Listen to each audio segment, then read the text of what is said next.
اللہ تعالیٰ کا لاکھ لاکھ شکر ہے، اس نے ہمیں انسان بنایا، جانور نہیں۔ اگر وہ ہمیں کوئی کتا یا بلی یا گدھا بنا دیتا تو ہم کیا کر سکتے تھے؟ کچھ بھی تو نہیں۔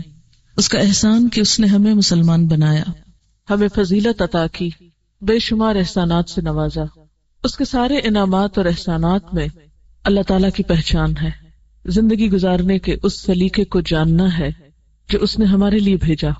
لیکن افسوس یہ کہ بعض اوقات ہم اس طریقے، اس علم، اس سلیقے سے ناواقف ہونے کی بنا پر بہت سی مشکلات کا شکار ہوتے ہیں۔ اور آج کے دور میں انسان جتنی مادی ترقی کرتا چلا جا رہا ہے، اتنا ہی طرح طرح کے مسائل میں گھرتا چلا جا رہا ہے، طرح طرح کی پریشانیوں میں مبتلا ہے۔ آج کے دور میں انسان کو پیش آنے والی پریشانیاں یا بیماریوں میں سے ایک اہم ترین بیماری، جسے آپ ایک روحانی بیماری کہہ سکتے ہیں، وہ ہے ڈپریشن۔ آج ہر دوسرا شخص ڈپریشن کی بات کرتا سنائی دیتا ہے۔ سوال یہ پیدا ہوتا ہے کہ ڈپریشن کیوں پیدا ہوتا ہے؟ ڈپریشن کیا چیز ہے؟ اس کی علامات کیا ہے اور اس کا علاج کیا ہے؟ ڈپریشن، جسے آپ اردو میں مایوسی، غمزدگی، افسردگی اور پست حوصلہ ہونا کہہ سکتے ہیں، دنیا سے دل اچاٹ ہونا، دنیا کی ایکٹیویٹیز میں پوری طرح پارٹیسپیٹ نہ کر سکنا، یہ ایسی کیفیات ہیں جن کا تجربہ آج کا ہر انسان کم یا زیادہ کرتا ہے۔ ہر انسان کے اوپر کسی نہ کسی درجے کی مایوسی کی کیفیت آتی ہے، غم بھی آتا ہے، ایک اداسی کی کیفیت بھی ہر انسان پر آتی ہے۔ لیکن ایک نارمل انسان اور ایک بیمار انسان میں فرق یہ ہوتا ہے کہ ایک نارمل انسان پر ایسی کیفیات آتی ہیں اور گزر جاتی ہیں اور وہ بہت جلد ان کا مقابلہ کر لیتا ہے۔ لیکن جب انسان ایسی کیفیات کا مقابلہ نہ کر پائے اور ایسی کیفیات انسان پر حاوی ہونے لگے تو پھر انسان کو سمجھ لینا چاہیے کہ وہ ڈپریشن کے مرض میں مبتلا ہے۔ یہ مرض دنیا کے تمام ممالک میں پایا جاتا ہے، لیکن خاص طور پر ان ممالک میں زیادہ ہے جہاں لوگوں کو اللہ تعالیٰ کی پہچان نہیں، یا اللہ تعالیٰ سے ان کا تعلق نہیں، یا روحانیت سے دور ہے۔ لیکن ہم مسلمان، ہم تو اللہ پر ایمان بھی رکھتے ہیں، آخرت کو بھی مانتے ہیں، قرآن بھی پڑھتے ہیں، لیکن اس کے باوجود ایسی کیفیات کیوں ہوتی ہیں اور ان کے اسباب کیا ہیں؟ تو سب سے پہلے تو ہمیں ڈپریشن کا سبب معلوم ہونا چاہیے۔ یاد رکھیے کہ ڈپریشن اچانک نہیں پیدا ہوتا، اس کے اسباب بہت گہرے ہوتے ہیں۔ کچھ تو موروثی ہوتے ہیں، یعنی والدین کی طرف سے جیسے اور بیماریاں انسان کو ملتی ہیں، اسی طرح ڈپریشن کا مرض بھی بسا اوقات وراثت میں انسان کو منتقل ہو جاتا ہے۔ پھر اسی طرح نروس سسٹم سے متعلق جتنی بھی بیماریاں ہوتی ہیں، خواہ وہ بظاہر ڈپریشن کی شکل نہ بھی اختیار کیے ہوں، لیکن وہ مل جل کر بسا اوقات ڈپریشن میں بدل جاتی ہیں۔ یعنی انسان کے اعصاب کا کمزور ہونا، یا اعصاب کو کسی بھی طرح کی تکلیف یا پریشر یا بوجھ پڑنا۔ پھر اس کے ساتھ ساتھ انسان کا ماحول بھی اسے ڈپریشن میں مبتلا کرتا ہے۔ یعنی موروثی سبب، موروثی سے مراد یہ کہ جو وراثت میں ہمیں ملا ہے، اس کے ساتھ ساتھ ماحول اس میں ایک اہم کردار ادا کرتا ہے۔ بعض اوقات ایک سبب ہوتا ہے، بعض اوقات کئی اسباب ہوتے ہیں۔ پھر اسی طرح ماحول میں کیا چیز ہے، مثلا انسان کا گھر، اس کا خاندان، جہاں پر وہ کام کرتا ہے، یعنی اس کی ورک پلیس، پھر آن دا ہول ساری سوسائٹی اور معاشرہ، ان کے جو اثرات انسان پر پڑتے ہیں وہ اس کے اندر ڈپریشن پیدا کرتے ہیں۔ لیکن تجربے سے یہ بات پتہ چلی ہے کہ ڈپریشن کے خارجی یا معاشرے کے یا سوسائٹی کے اثرات سے زیادہ گھر کے اثرات یا اندرونی اثرات جو ہیں وہ انسان پر زیادہ مرتب ہوتے ہیں، یا انسان کو زیادہ پریشان کرتے ہیں بنسبت بیرونی اسباب کے۔ اور ڈپریشن کا اہم ترین سبب یا اہم ترین وجہ انسان کا وہ گھر ہے جس میں وہ رہتا ہے، اور ایسا گھر جس کے رہنے والوں کے درمیان باہم محبت اور مودت اور ایک دوسرے کے ساتھ موافقت نہ پائی جاتی ہو۔ جس گھرانے کے اندر، جس خاندان کے اندر رہنے والے افراد کے درمیان باہم بدگمانی پائی جاتی ہو، باہم ایک دوسرے کے ساتھ ڈفرینس آف اوپینین ہر معاملے میں پایا جاتا ہو، اور خصوصاً وہ بچے ڈپریشن کا شکار ہوتے ہیں بڑے ہو کر جن کے والدین نے ان کو بھرپور توجہ نہ دی ہو، یا جو والدین کی محبت اور شفقت سے کسی بھی وجہ سے محروم ہوئے ہو۔ یا جن پر والدین نے بے جا سختی کی ہو ناجائز طور پر. پھر اسی طرح ڈپریشن کے ان اسباب کے ساتھ ساتھ انسان کی بالکل اپنی ذات کے اندر بھی کچھ کشمکش ہوتی ہے جو ڈپریشن کا سبب بنتی ہے. اندر کی کشمکش کیا ہوتی ہے کہ انسان کے اندر کچھ خواہشات ہوتی ہیں اور وہ خواہشات بالکل فطری خواہشات ہوتی ہیں. تو بعض اوقات جب انسان کی وہ خواہشات پوری نہیں ہوتی یا وہ خواہشات حد سے بڑی ہوئی ہوتی یا وہ خواہشات جائز کی حدود کو کراس کرنا چاہتی ہیں اور معاشرہ یا دین یا مذہب یا حالات یا ماحول ہمارا اس کے راستے میں رکاوٹ بنتا ہے، تو یہ جو اندر کی کشمکش ہے یہ بھی انسان کو ڈپریشن میں مبتلا کر دیتی ہے. یعنی ذاتی خلفشار، اندر کی کشمکش، اندر کی جنگ. مثلا دل ایک چیز کو چاہتا ہے لیکن دوسری طرف انسان دیکھتا ہے کہ اس کے حالات اس کو اجازت نہیں دیتے، مثلا اس کی جیب اجازت نہیں دیتی، اس کا خاندان اجازت نہیں دیتا، اس کا دین اجازت نہیں دیتا.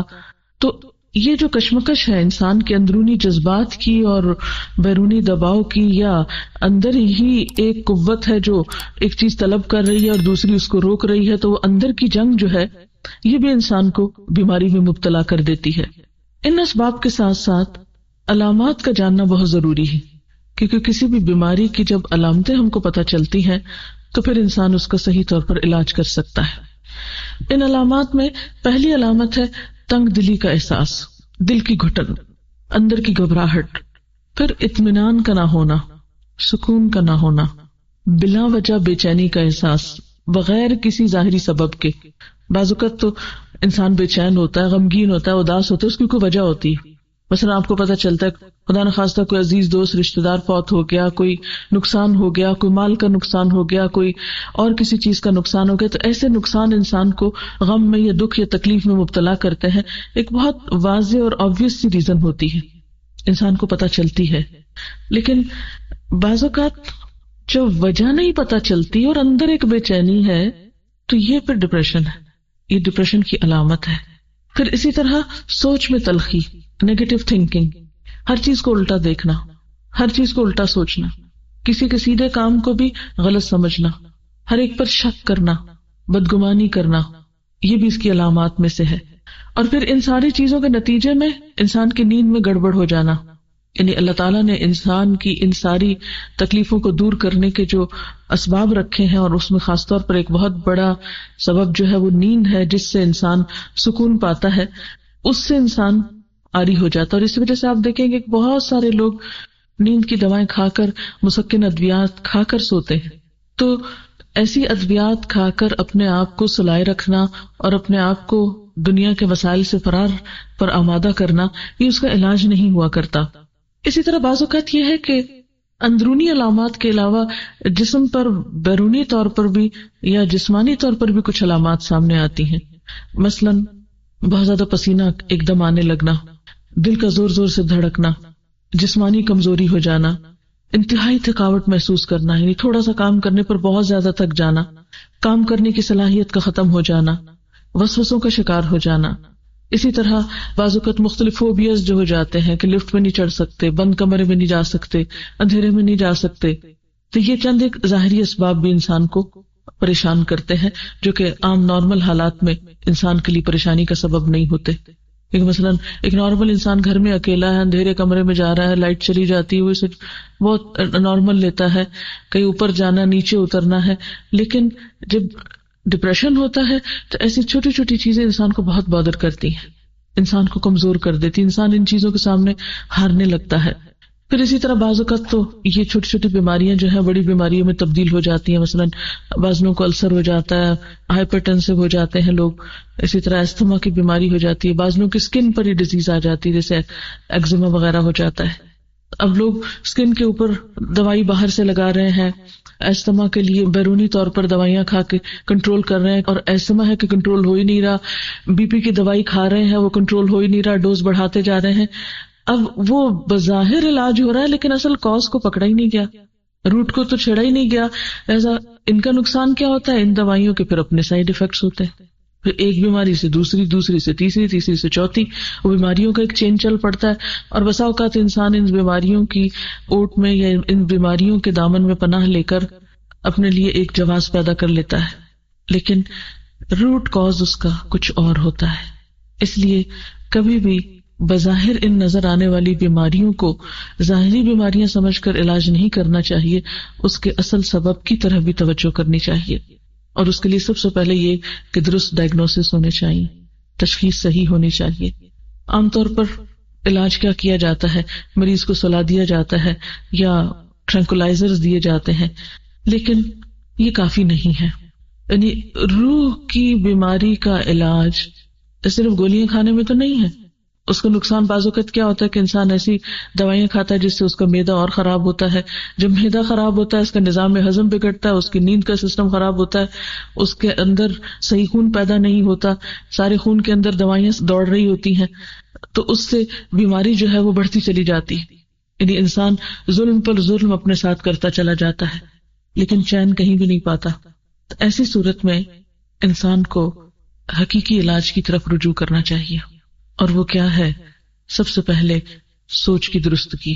کیونکہ جب تک سوچ درست نہیں ہوگی، جب تک زندگی کے بارے میں اپروچ ٹھیک نہیں ہوگی، اس وقت تک انسان صحیح نہیں ہو سکتا.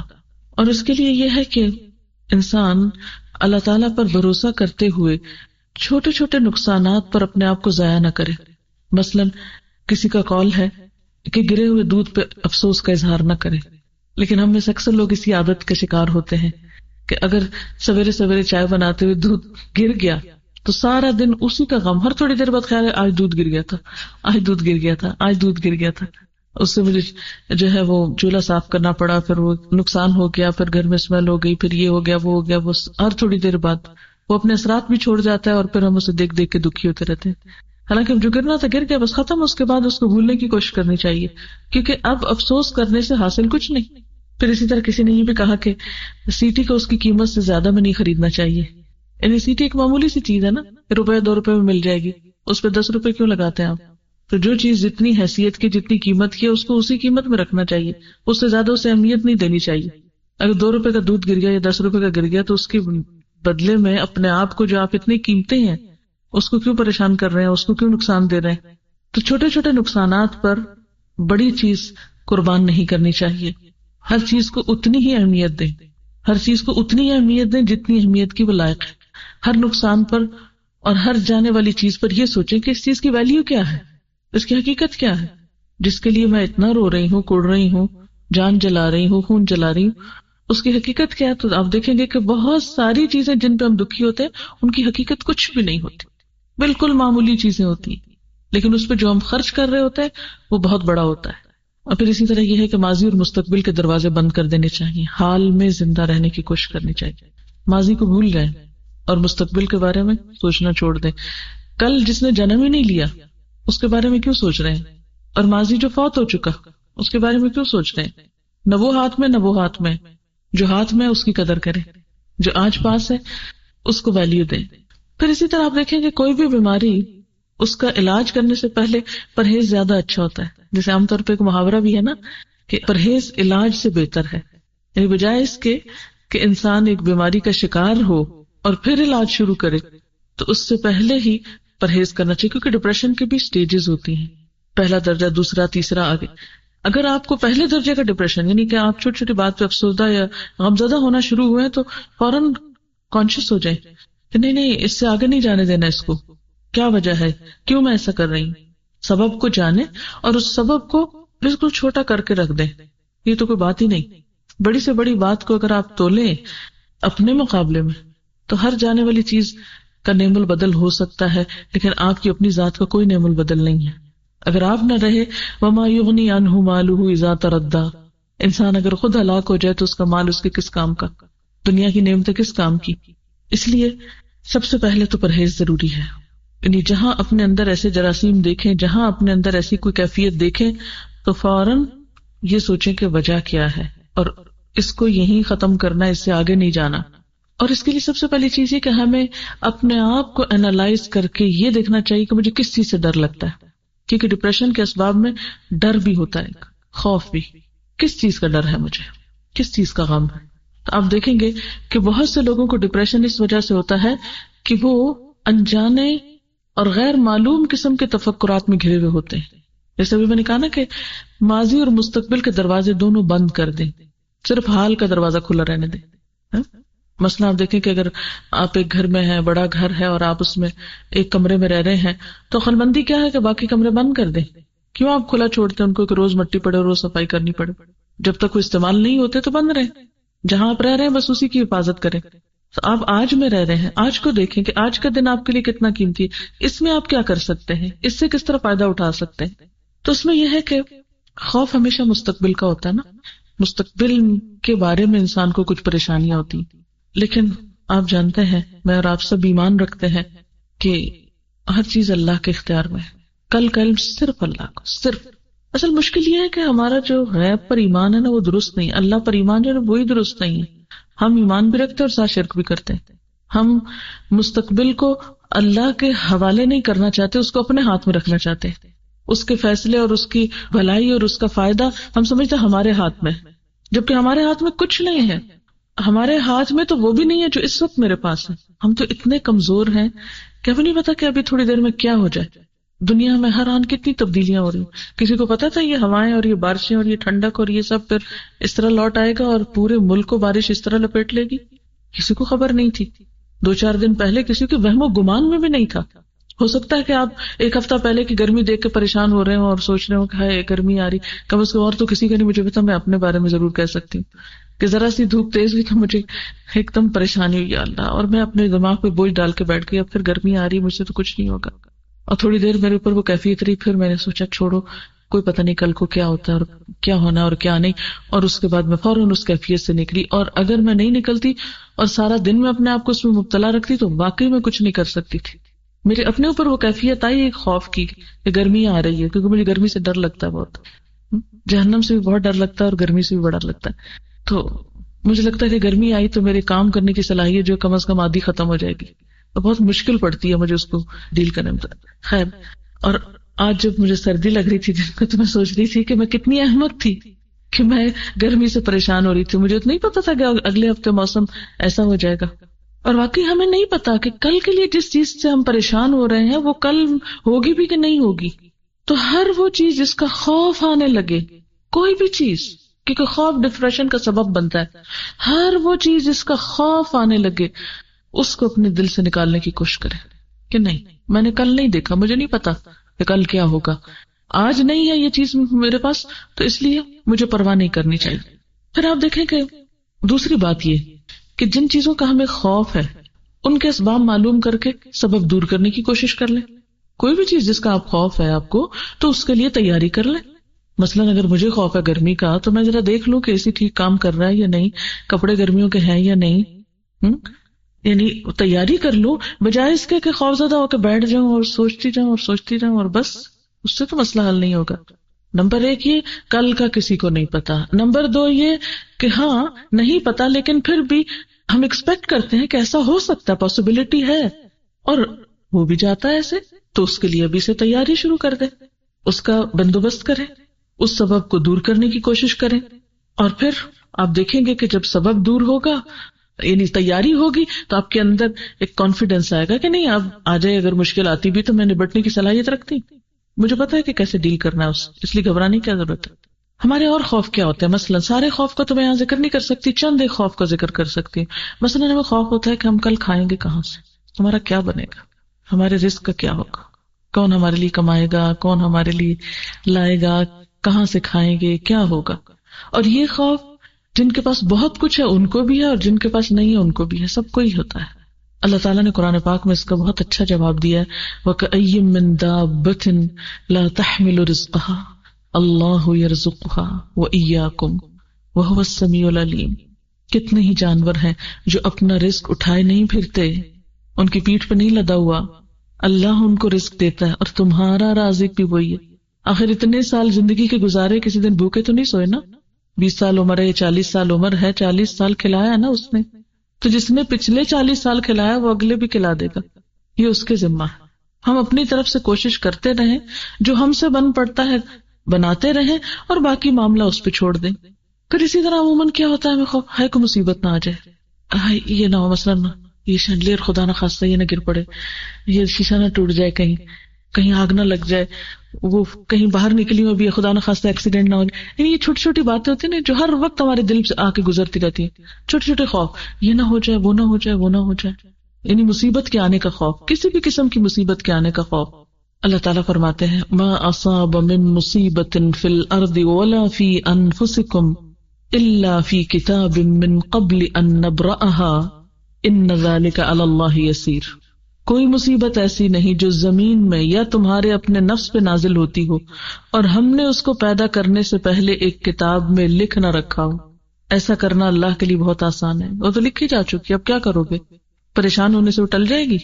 ہاں ایک بات ہے، دعا کرو، دعا سے تقدیر بدلتی ہے. اور اپنے آپ کو ذہنی طور پر کسی بھی آنے والے حادثے کے لیے تیار رکھو. اللہ سے مدد مانگتے رہو کہ اللہ تعالیٰ ہر شر سے، ہر مصیبت سے بچائے. حفاظت کی دعائیں کرو، حفاظت کے اسباب اختیار کرو، کیونکہ اللہ نے انسان کو عقل دی ہے اور نبٹنا بھی سکھاتا. اور آپ نے یہ بھی دیکھا کہ جب کچھ پڑ جاتا ہے تو گزر بھی تو جاتا ہے نا. اور پھر اس موقع پر کچھ پچھلی مصیبتوں کو یاد کر لیں. وہ جو فلاں پڑی تھی تو کیا ہو گیا تھا، آئی تھی اور گزر ہی گئی نا، پھر کیا ہوا. کسی بڑے سے بڑے حادثے کو، بڑی سے بڑی پریشانی، بڑے سے بڑے دکھ کو یاد کر لیں اور پھر دیکھیں کہ وہ دکھ پہلے بہت بڑا تھا، پھر آہستہ آہستہ ختم ہو گیا. ہر آنے والا دکھ چلا جاتا ہے، کوئی نہیں رہتا دنیا میں. تو خدا نخواستہ اگر کوئی آ بھی گیا تو چلا بھی جائے گا. ایمان سلامت رہنا چاہیے، کیونکہ ہوتا یہ ہے کہ دکھ چھوٹا ہوتا ہے اور نقصان ہم بڑا کر بیٹھتے ہیں. وہ سیٹی کو اس کی قیمت سے زیادہ پہ خریدتے ہیں. مشکل چھوٹی ہوتی ہے اور اس کے لیے اپنے آپ کو گھلا ڈالتے ہیں، اپنے آپ کی قیمت لگا دیتے ہیں نا اس میں. پھر اللہ تعالیٰ فرماتے ہیں وَإِن يَمْسَسْكَ اللَّهُ بِضُرٍّ فَلَا كَاشِفَ لَهُ إِلَّا هُ وَإِن يَمْسَسْكَ بِخَيْرٍ فَهُوَ عَلَى كُلِّ شَيْءٍ قَدِيرٌ. اگر اللہ تمہیں کسی قسم کا نقصان پہنچائے تو اس کے سوا کوئی نہیں جو تمہیں اس نقصان سے بچا سکے، اور اگر وہ تمہیں کسی بھلائی سے بہرہ مند کرے تو وہ ہر چیز پہ قادر ہے. گویا نقصان بھی اس کے ہاتھ میں، نفع بھی اس کے ہاتھ میں. جب میرا تعلق اس سے مضبوط ہے تو میں اس سے خیر کی توقع کیوں نہیں رکھتی کہ وہ مجھے اپنے خیر سے ہی نوازے گا اور شر مجھ سے دور کر دے گا.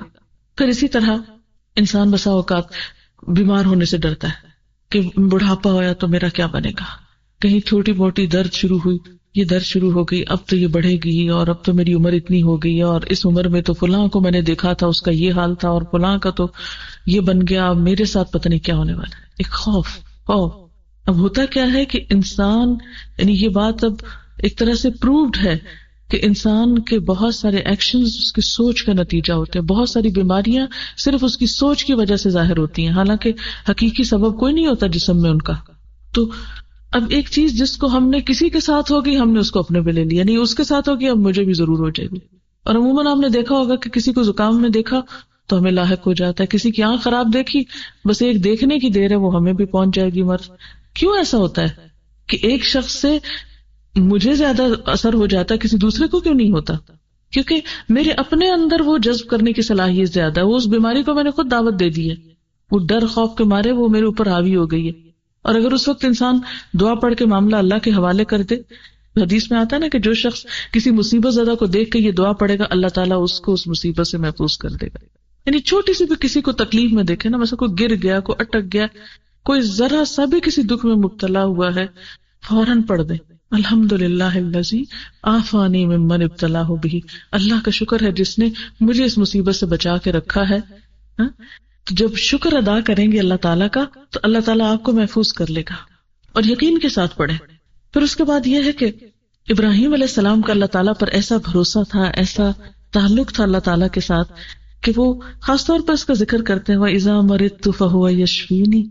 کیا ہوا بیماری آ گئی، اگر میں بیمار ہوتا ہوں تو مجھے شفا دے دیتا ہے، وہ شفا دے سکتا ہے، میرا اس سے تعلق ہے، مجھے کوئی مشکل نہیں. بیماری سے کیوں ڈرتا ہوں؟ بیماری آ بھی گئی تو شفا بھی آ جائے گی، وہ سبب پیدا کر دے گا. پھر اسی طرح یہ ہے کہ سوچ کی تبدیلی کے ساتھ ساتھ کچھ اور کام بھی کرنا ضروری ہے، اور ان میں اہم ترین چیز یہ کہ اللہ تعالیٰ کے ساتھ مسلسل تعلق، مستقل تعلق، کیونکہ ساری قوت اور ساری طاقت اس کے پاس ہے. انسان بے حد کمزور ہے سوائے اس کے کہ جسے اللہ قوت دے دے. ساری قوت کا سرچشمہ تو وہ ہے.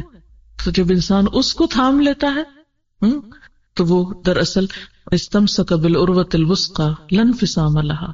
اللہ پر بھروسہ اور اللہ کو تھامنا اور اس سے تعلق ایسا ہے جیسے کسی مضبوط کڑے کو پکڑ لینا جس نے ٹوٹنا نہیں ہے.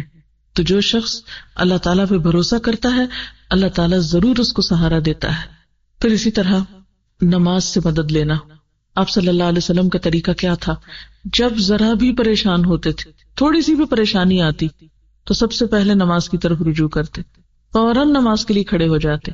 آپ کی ذاتی زندگی میں مشکلات آئیں یا دین کو پھیلانے کے لیے کوئی مشکل پیش آئی تو فوراً آپ نے نماز سے مدد لی. ہمارا حال یہ تھا کہ ہم ڈپریشن میں بیٹھے رہتے ہیں، فرض نماز بھی چھوڑ دیتے ہیں.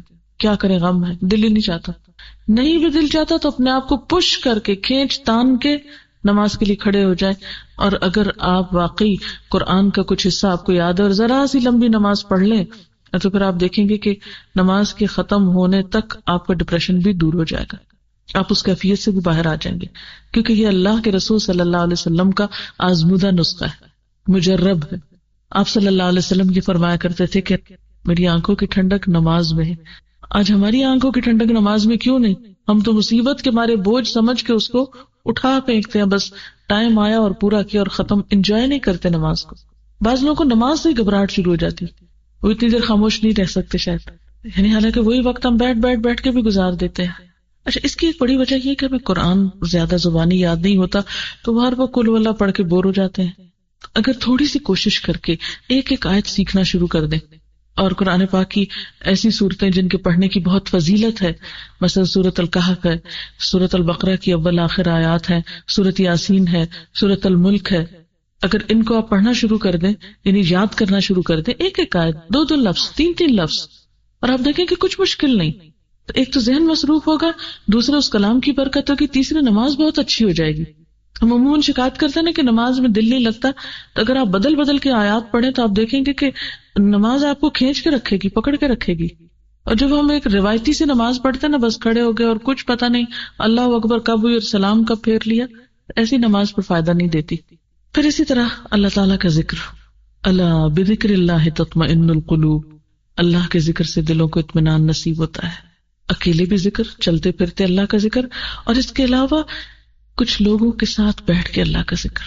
تنہائی میں بھی اللہ کو یاد کرنا اور بندوں کے بیچ میں بیٹھ کے.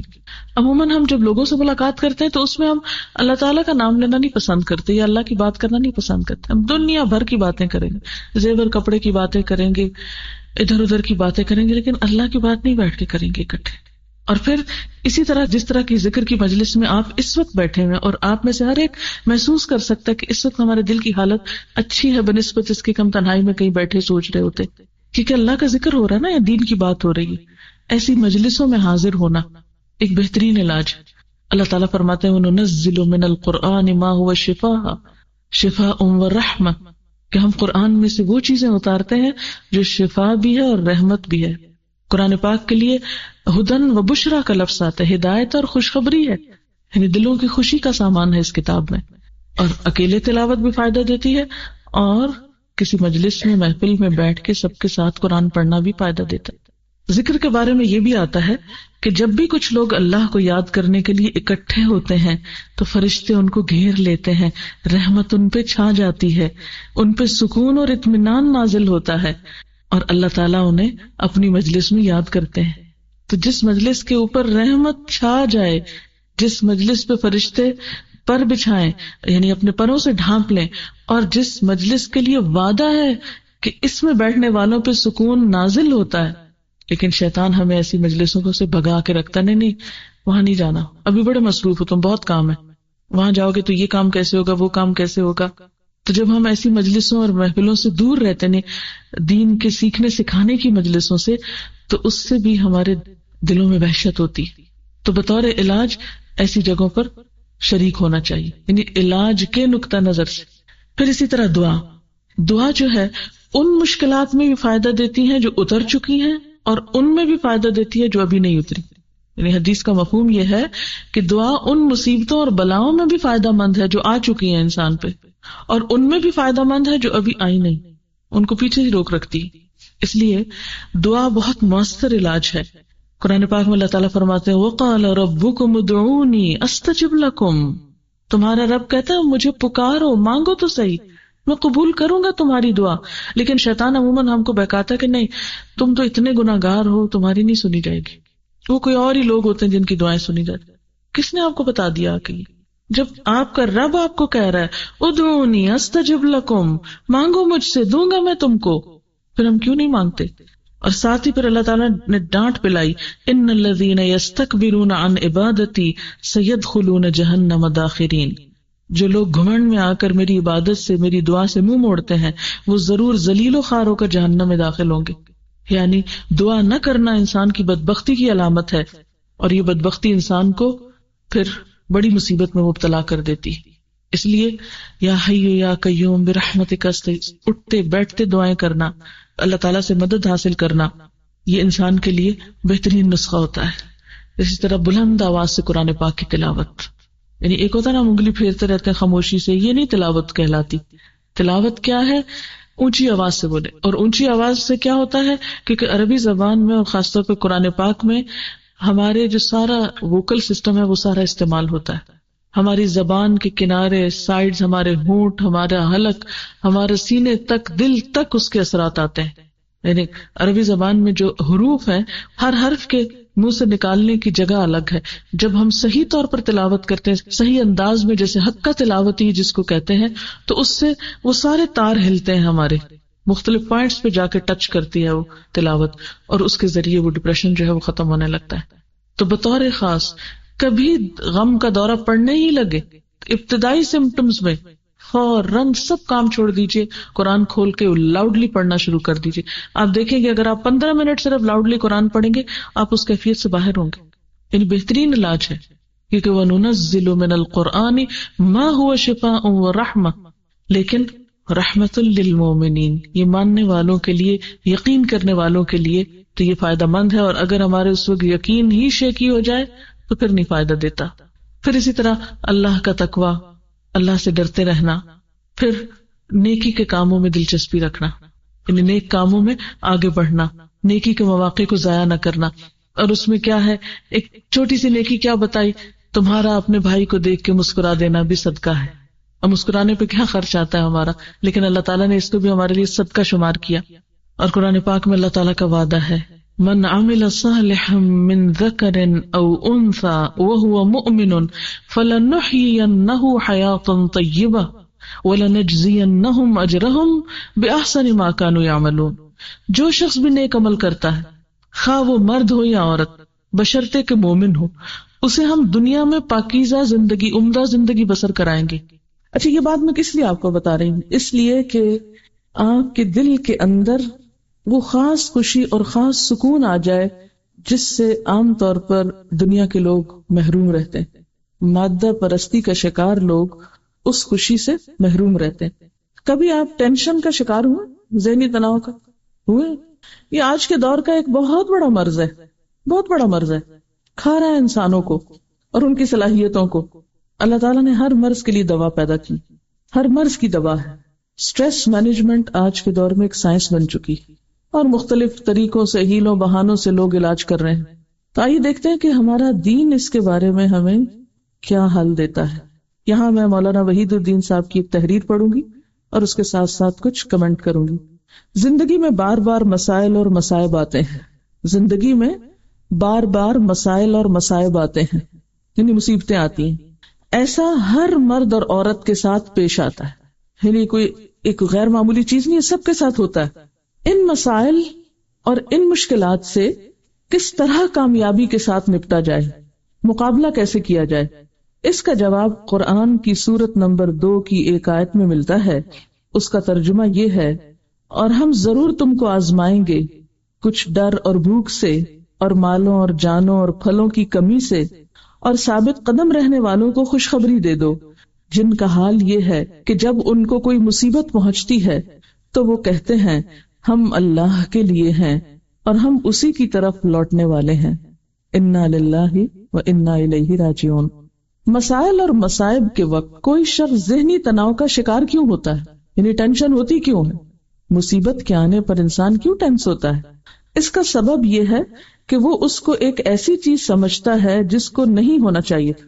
وہ کہتا ہے کہ یہ ہونی ہی نہیں چاہیے تھی. آدمی اگر یہ سمجھ لے کہ جو کچھ پیش آیا ہے وہ خود فطرت کے قانون کے تحت پیش آیا ہے تو وہ کبھی ذہنی تناؤ کا شکار نہ ہو. یعنی ہم کہتے ہیں اسے نہیں ہونا چاہیے تھا، اگر انسان مان لے کہ نہیں اس کو تو ہونا تھا، اور ایسا ہوتا رہتا ہے اور یہ زندگی کا ایک حصہ ہے، it's part of life, accept کر لے کہ جو ہونا تھا ہو گیا تو ٹینشن ختم ہو جائے گی. مثلاً اگر آندھی اور بارش آئے تو وہ بھی انسان کے لیے مسئلہ پیدا کرتی. یاد کر لیجیے پچھلے سال کی بارشیں، کوئی مسئلہ پیدا ہوا تھا؟ میرے خیال ہے ہر گھر میں کچھ نہ کچھ مسئلہ ہوا ہوگا.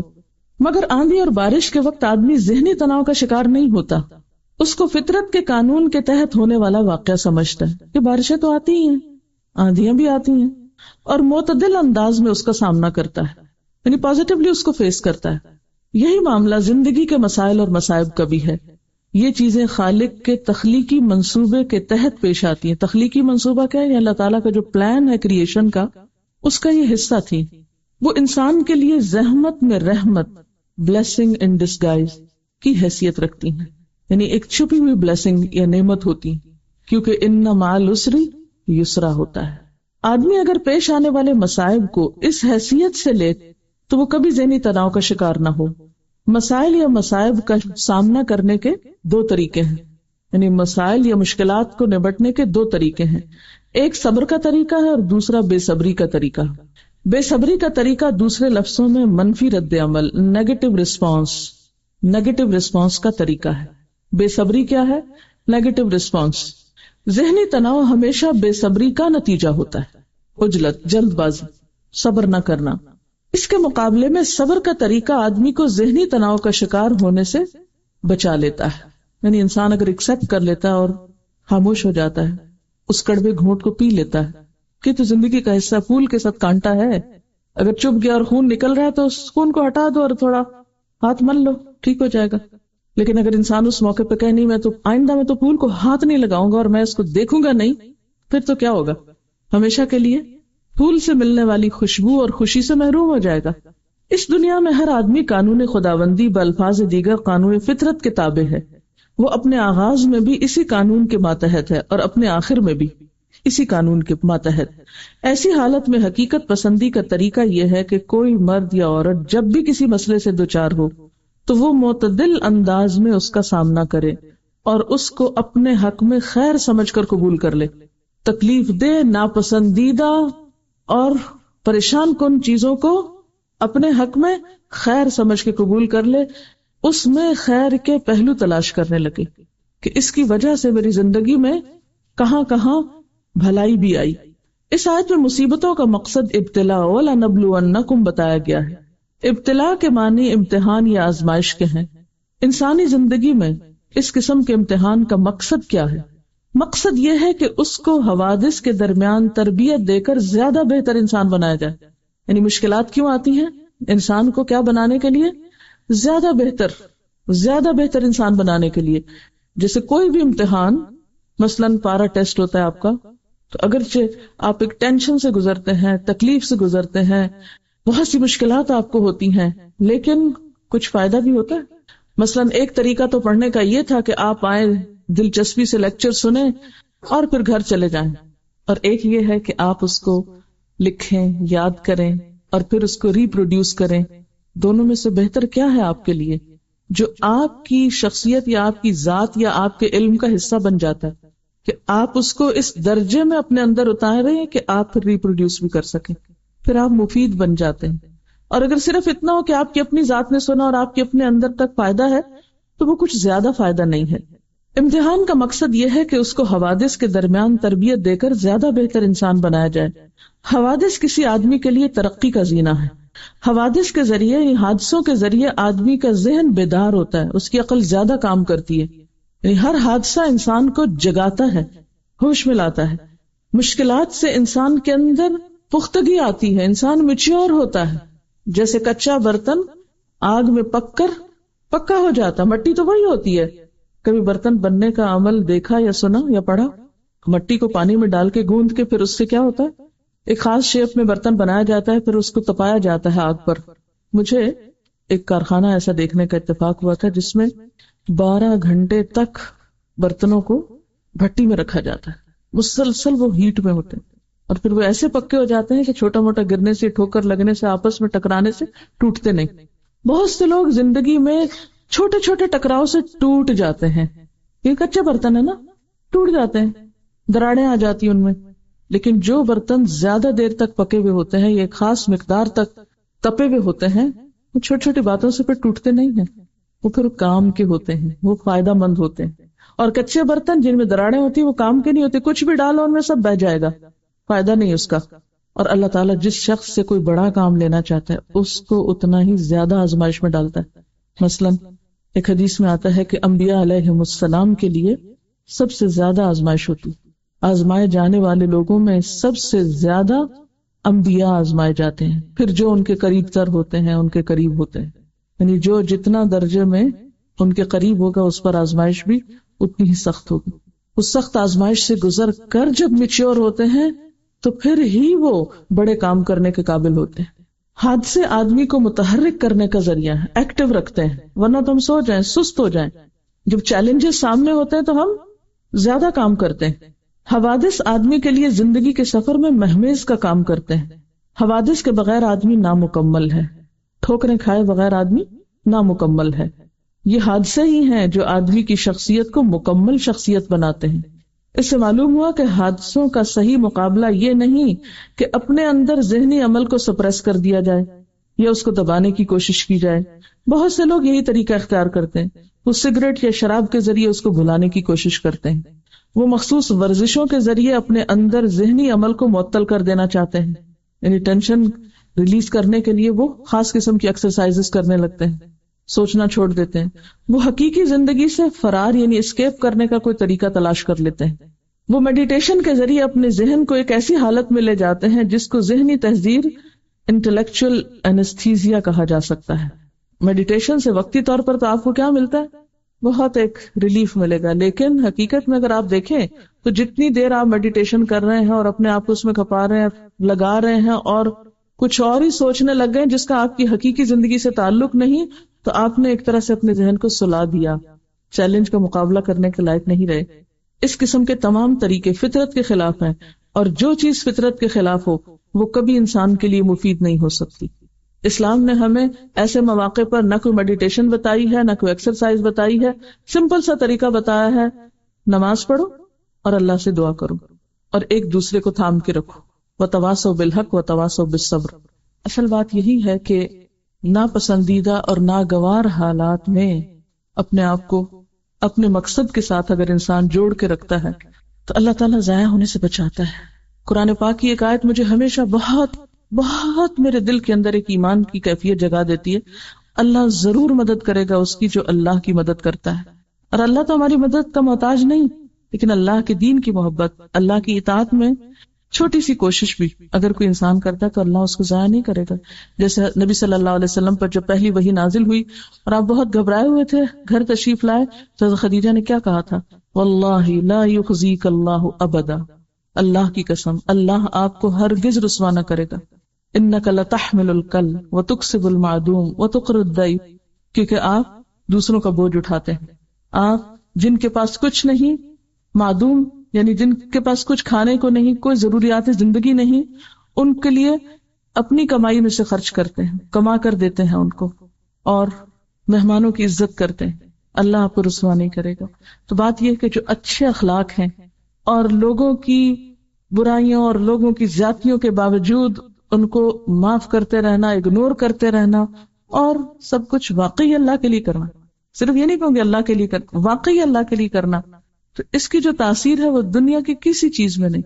اللہ تعالیٰ فرماتے ہیں نا قرآن پاک میں, لو انفقت ما فی الارض جميعا ما الفت بین قلوبہم, زمین بھر میں جو کچھ ہے سب کا سب بھی اگر تم خرچ کر ڈالتے ان پر تو ان کے دلوں میں وہ محبت نہیں جگا سکتے تھے.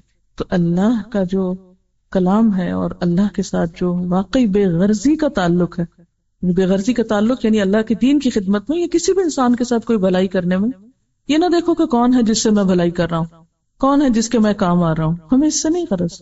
جیسے ایک شخص نے کہا میں صدقہ کروں گا, رات کو کروں گا تاکہ ریاکاری نہ ہو, کسی کو پتہ ہی نہ چلے کہ میں نے دیا ہے, اتنا چھپا کر دوں گا. تو رات کو اس نے اندھیرے میں کسی کو صدقہ دیا, صبح پتا چلا اس کو کہ او وہ تو کسی مالدار کو لگ گیا, بڑا اس کو افسوس ہوا کہ میرا صدقہ ضائع ہو گیا. اگلے دن اس نے کہا اچھا میں آج تو بہت سوچ سمجھ کے دوں گا, لیکن وہ کسی چور کے ہاتھ لگ گیا. تیسرے دن کسی بہت خراب عورت کے ہاتھ لگے, پروسٹیچیوٹ کے ہاتھ لگے, بڑا پریشان ہوا کہ یہ کیا میرا صدقہ قبول کیوں نہیں ہو رہا, کبھی کہیں چلا جاتا کبھی کہیں, تو اسے بتایا گیا کہ نہیں, ضائع نہیں ہوا. مالدار شخص ہو سکتا ہے صدقہ لے کر صدقہ کرنے کا سوچے, چور چوری سے باز آ جائے, اور ایک خراب عورت جو ہے وہ گناہ سے باز آ جائے, کہ غائبانہ طور پر کس طرح ان کی اللہ نے مدد کی.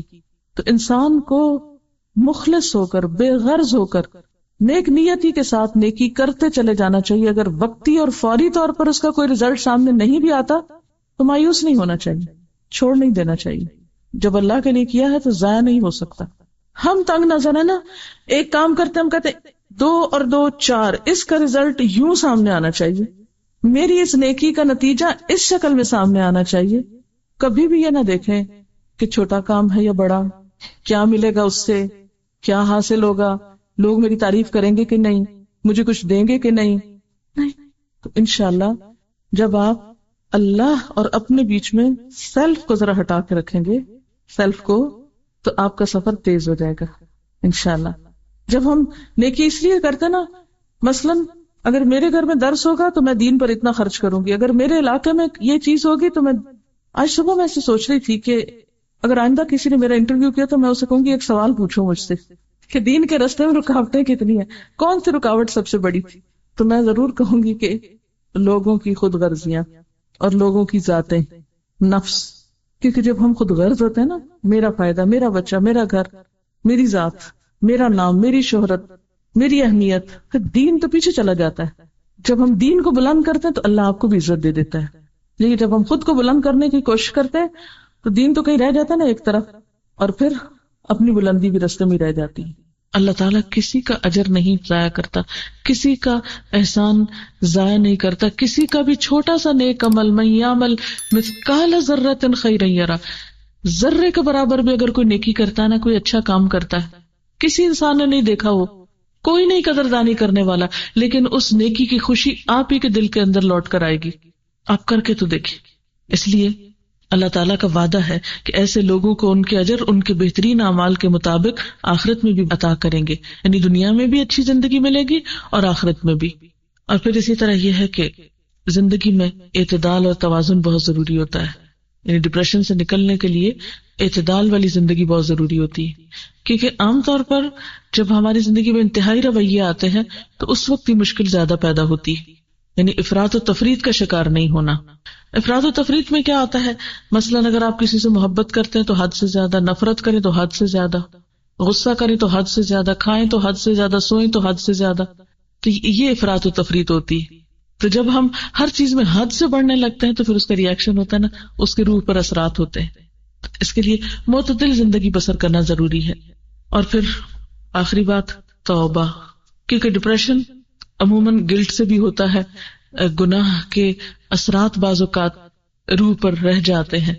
مثلاً آپ نے کسی کے ساتھ زیادتی کی, وقتی طور پر تو اپنے آپ کو تعویل کر کے مطمئن کر لیا کہ نہیں اسی کا قصور تھا, اس لیے میرا حق بنتا تھا کہ میں ایسا کروں. اب چونکہ آپ نے اپنی غلطی مانی ہی نہیں, اس پر توبہ ہی نہیں کی, اس سے نکلے ہی نہیں, تو اب یہ تو نہیں ہو سکتا نا کہ آپ کانٹے بوئیں اور پھر کانٹے آپ کو کاٹنے نہ پڑے, وہ تو کاٹنے پڑیں گے آپ کو. آپ غلط کریں, کسی کے ساتھ زیادتی کریں, ظلم کریں, اور پھر وہ آپ پر پلٹے نا, یہ کیسے ہو سکتا ہے؟ ظلم تو اندھیرا ہے, اور وہ اندھیرا قیامت کے دن تو ویسے ہوگا مگر دنیا میں دل پہ آتا ہے جو ڈپریشن کا سبب بنتا ہے. اس لیے چھوٹا گناہ ہو یا بڑا گناہ ہو, اس کی توبہ میں ٹال مٹول نہ کرے. اور اللہ تعالیٰ نے انسان کو ایسا دل دیا نا کہ ہلکا سا بال برابر بھی کوئی غلط کام ہو جاتا ہے نا تو وہ دل پر ضرور دکھائی دیتا ہے, وہ نظر آتا ہے. یہ الگ بات ہے کہ انسان اس کو نظر انداز کر دے, دیکھنا ہی نہ چاہے, لیکن وہ آتا ہے. جو ہی وہ آنے لگے تو بجائے اس کے کہ آپ اس کو نگیٹ کریں, نہیں کوئی نہیں میں نہیں مانتی, نہیں, مان لیں. آپ دیکھیں کہ جو ہی آپ مانیں گے آپ ریلیکس ہو جائیں گے کہ اللہ تعالیٰ میں اعتراف کرتی ہوں میں نے غلطی کی ہے. اگر کسی انسان کے ساتھ زیادتی کی تو معافی مانگ لیں, سوری کہہ دیں, تو آپ دیکھیں گے کہ جو ہی آپ مانیں گے دوسرا بھی ڈھیلا پڑ جائے گا. ہوتا کہ تعلقات کب خراب ہوتے ہیں, جب آپ غلطی نہیں مانتے اور دوسرا شخص بھی کھینچا تانی شروع کر دیتا. آپ اپنی طرف بات کھینچتے, وہ اپنی طرف کھینچتا, نتیجہ کیا ہوتا ہے کہ شدید قسم کا اختلاف ہوتا ہے, اور پھر وہی لوگ آپ کے لیے ایک مصیبت بن جاتے ہیں, ان کے اندر رہنا مشکل ہو جاتا ہے, پھر انسان ان سے فرار حاصل کرنے کی کوشش کرتا ہے. تو ایسی صورت میں انسان سمپلی مانے, ہاں میرا قصور ہے, میری غلطی ہے. تو آپ دیکھیں گے کہ جو ہم اللہ کے سامنے اپنی غلطیوں کا اعتراف کر لیں گے، رو لیں گے، دعا کریں گے، تو آپ دیکھیں گے کہ آپ کا بوجھ اترنا شروع ہو جائے گا. اور اس کے لیے اللہ سبحانہ و تعالیٰ بہت پیار سے اور بہت محبت سے ہم کو سمجھاتے ہیں، قل یا عبادی الذین اسرفوا علی انفسہم لا تقنطوا من رحمت اللہ ان اللہ یغفر الذنوب جميعا انہ هو الغفور الرحیم وَأَنِيبُوا إِلَىٰ رَبِّكُمْ وَأَسْلِمُوا لَهُ مِن قَبْلِ أَن يَأْتِيَكُمُ الْعَذَابُ ثُمَّ لَا تُنصَرُونَ وَاتَّبِعُوا أَحْسَنَ مَا أُنزِلَ إِلَيْكُم مِّن رَّبِّكُم مِّن قَبْلِ أَن يَأْتِيَكُمُ الْعَذَابُ بَغْتَةً وَأَنتُمْ لَا تَشْعُرُونَ. کہہ دیجئے کہ اے میرے بندو، جنہوں نے اپنی جانوں پہ زیادتی کی ہے، اللہ کی رحمت سے مایوس نہ ہو جاؤ. یقیناً اللہ سارے گناہ معاف کر دیتا ہے، وہ تو غفور الرحیم ہے. پلٹ آؤ اپنے رب کی طرف اور مطیع بن جاؤ اس سے پہلے کہ تم پہ عذاب آ جائے، پھر کہیں سے تمہیں مدد نہ ملے. اور پیروی اختیار کرو اپنے رب کی بھیجی ہوئی کتاب کی اس سے پہلے کہ تم پر اچانک عذاب آ جائے اور تم کو خبر بھی نہ ہو. تو یہ ہے علاج. نمبر 1 اس بات کا یقین کہ سارے گناہ معاف ہو جاتے ہیں، یہ یقین رکھ کے معافی مانگی جائے. نمبر 2 پھر آئندہ کے لیے چھوٹے چھوٹے گناہوں میں بھی جلدی واپس پلٹا جائے. یعنی ایک دفعہ پچھلے سارے معاف کرا کے، جیسے بہن حج کر کے آئی ہیں ماشاءاللہ، انشاءاللہ حج مبرور ہوگا، پچھلی ساری صفائی ہو گئی، بس اب تسلی ہونی چاہیے الحمدللہ پچھلے سب معاف. کیوں؟ اللہ کا وعدہ ہے. اب آئندہ کے لیے چھوٹی موٹی بھی کوتاہی ہو جائے فوراً پلٹو، اس کو لمبا نہ جانے دو. پہلے تو انتظار تھا نا آج پہ جائیں گے تو سب، وہ تو ہو گیا الحمدللہ اللہ کے فضل و کرم سے. اب آئندہ کے لیے چھوٹا سا بھی کچھ کمی بیش، مثلاً اور کچھ نماز میں تاخیر ہو جاتی، انسان ہے نا، اور پھر انسان گلٹی فیل کرتا ہے میں نے نماز پڑھی بھی تو کیا پڑھی، دیر سے پڑھی، یا کوئی بھی کمی بیشی. کیونکہ وہ جو جہاں بھی ہم ڈنڈی مارتے ہیں نا تو وہ ضرور ہمارے اپنے اندر ہی آ کے چپتا ہے، پتہ چل جاتا ہے کہ یہاں نہیں ٹھیک کیا، تو ساتھ ساتھ فوراً پلٹو. وَأَنِيبُوا پلٹ آؤ، واپس آ جاؤ. دور نہیں جانا. شیطان اگر چھوٹا سا بہکا بھی گیا، ذرا سا رستے سے اتارا بھی، تو پیچھے نہیں اس کے چل پڑنا، واپس. اور پھر وَاتَّبِعُوا پیروی کرو احسن ما انزل الیکم من ربکم تمہارے رب نے جو چیزیں تمہاری طرف اتاری ان میں سے بہترین چیزوں کی، خوبصورت باتوں کی جو اللہ نے کتاب میں اتاری ہیں ان کی پیروی کرو، اس سے پہلے کہ پکڑ ہو جائے اور تم کو پتہ بھی نہ ہو کہ یہ میرے اپنے گناہوں میں کہیں پکڑ ہوئی ہے. وآخر دعوانا ان الحمدللہ رب العالمین. سبحان اللہ والحمد للہ ولا الہ الا اللہ واللہ اکبر ولا حول ولا قوة الا باللہ العلی العظیم. اللہم صل وسلم علی سیدنا محمد، اللہم صل وسلم علی سیدنا محمد. ربنا آتنا فی الدنیا حسنة وفی الآخرة حسنة وقنا عذاب النار.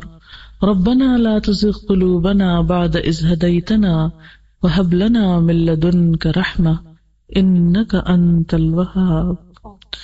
ربنا هب لنا من أزواجنا وذرياتنا قرة أعين واجعلنا للمتقين إماما. یا حی یا قیوم برحمتک نستغیث لا الہ الا اللہ انت الحلیم الکریم. سبحان اللہ رب العرش العظیم والحمد للہ رب العالمین.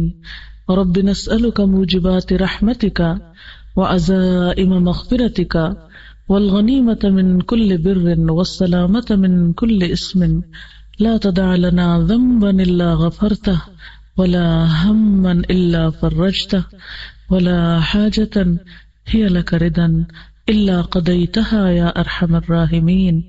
یا اللہ پاک جو کچھ بھی ہم نے پڑھا ہے تو اسے قبول فرما، جو بات تیری مرضی کے مطابق ہوئی ہو ہمیں اس پر عمل کی توفیق دے.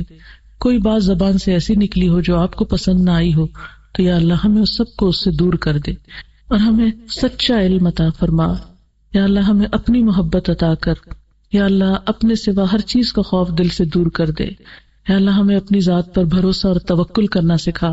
یا اللہ ہمیں اپنی ذات کا ایسا یقین عطا کر کہ جس سے ہماری دنیا کی ساری مشکلات آسان ہو جائیں.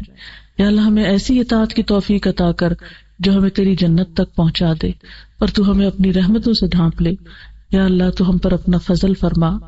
یا رب العالمین تو اس گھر پر اپنی خیر و برکت نازل فرما، ان کی ساری تکلیفیں، دکھ، پریشانیاں، مشکلات، بیماریاں سب کچھ دور فرما۔ یا اللہ ان کا حج قبول فرما اور انہیں اپنے حج کی حفاظت کی توفیق عطا فرما، اور آئندہ کے لیے نیکیوں کے دروازے ان پہ کھول دے۔ یا اللہ ہم سب کو بھی نیکیوں اور بھلائیوں کی طرف سبقت کرنے والا بنا۔ یا رب العالمین ہماری اولادوں کو ہماری آنکھوں کی ٹھنڈک بنا۔ یا رب العالمین ہمارے شوہروں کو ہماری آنکھوں کی ٹھنڈک بنا۔ یا رب العالمین ہمارے وقت میں، زندگی میں برکت پیدا فرما۔ یا اللہ ہم سے ایسا کام لے لے جس سے تو راضی ہو جائے۔ رب اوزعنی ان اشکر نعمتک التی انعمت علی وعلی والدی وان اعمل صالحا ترضاه وادخلنی برحمتک فی عبادک الصالحین۔ یا رب العالمین، یا ارحم الراحمین، یا ذا الجلال والاکرام، یا من بیدہ ملکوت السماوات والارض، یا من هو علی کل شیء قدیر۔ یا اللہ ہمارے ہر کام میں اخلاص پیدا کر دے۔ یا اللہ ہمارا ہر کام ایسا کام ہو جو تجھے پسند آ جائے، اور ہماری زندگی میں جو چیزیں آپ کو پسند نہیں ان سب کو دور کر دے۔ یا رب العالمین تو ہمیں دنیا اور آخرت میں اپنی رحمتوں سے ڈھانپ لے۔